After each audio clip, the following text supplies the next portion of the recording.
चलिए आज बात करते हैं राशन कार्ड के नियमों में हुए एक बहुत बड़े अपडेट की। ये एक ऐसा बदलाव है जिसका असर पूरे भारत में लाखों कार्ड धारकों पर पड़ रहा है। इसलिए इसके हर पहलू को समझने के लिए इस विश्लेषण को अंत तक जरूर देखिएगा। तो फरवरी की शुरुआत के साथ ही एक बड़ा सवाल सबके मन में घूम रहा है और इसका जवाब पता है, एक बहुत ही जरूरी कदम पर टिका हुआ है। जी हाँ, पूरा सिस्टम अब बदल रहा है। 31 जनवरी की जो डेडलाइन थी ना, वो पब्लिक डिस्ट्रीब्यूशन सिस्टम के लिए एक टर्निंग पॉइंट साबित हुई है और अब 1 फरवरी से नए नियम लागू हो चुके हैं। तो अब सवाल ये उठता है कि आखिर इन नए नियमों पर सबसे ज्यादा ध्यान देने की जरूरत है किसको? चलिए आराम से समझते हैं कि कौन से समूह इससे सबसे ज्यादा प्रभावित हो रहे हैं। तो पहला ग्रुप तो उन कार्ड धारकों का है जिनके लिए ई-केवाईसी अब एक अनिवार्य मतलब कंपल्सरी कदम बन गया है। सीधे शब्दों में कहें तो राशन कार्ड में जितने भी लोगों के नाम है ना, उन सभी का आधार से वेरिफिकेशन होना ही होना है। और ये मामला कितना बड़ा है इसका अंदाजा आप सिर्फ एक राज्य उत्तराखंड के उदाहरण से लगा सकते हैं। वहां सोचिए, करीब 10 लाख कार्ड धारक ऐसे हैं जिन्होंने अभी तक अपना ई-केवाईसी पूरा नहीं किया है और अब उनके लाभ पर एक तरह से खतरा मंडरा रहा है।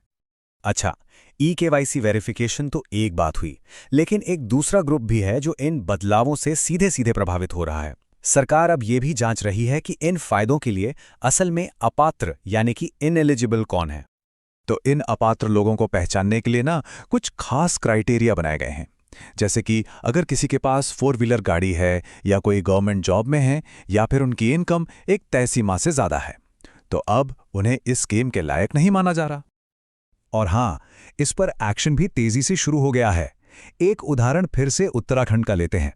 वहां अब तक करीब 50,000 ऐसे राशन कार्ड कैंसिल भी किए जा चुके हैं जो इन स्टैंडर्ड्स के हिसाब से अपात्र पाए गए।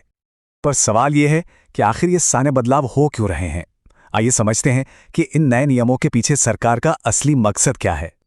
देखिए, मकसद बिल्कुल साफ है। जो पुराना सिस्टम था जिसमें फ्रॉड होने का काफी रिस्क रहता था, उसे बदलकर एक नया बिल्कुल ट्रांसपेरेंट सिस्टम लाना है। और ये जो ट्रांसपेरेंसी है ना, ये ई-केवाईसी जैसे डिजिटल वेरिफिकेशन से ही आ सकती है।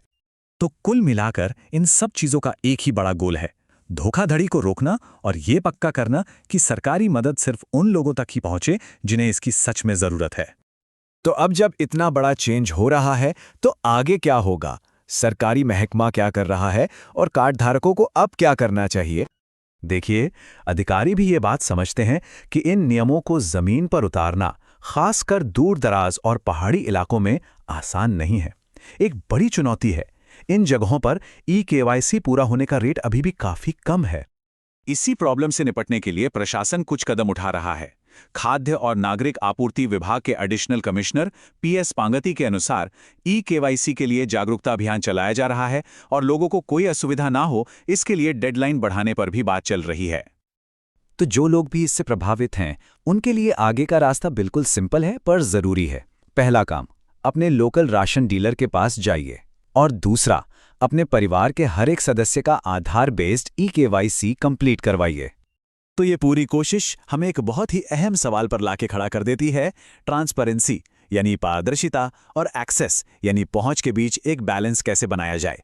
मतलब सिस्टम को बेहतर बनाते हुए हम ये कैसे पक्का करें कि जो सबसे जरूरतमंद लोग हैं वो पीछे ना छूट जाएं।